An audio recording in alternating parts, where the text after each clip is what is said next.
అత్యద్భుతమైనటువంటి గీతా జయంతి.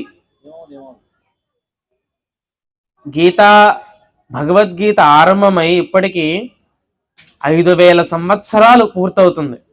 5000 సంవత్సరాలు దాటిపోతోంది. ఎందుకంటే భగవద్గీత మహాభారతాంతర్గతంగా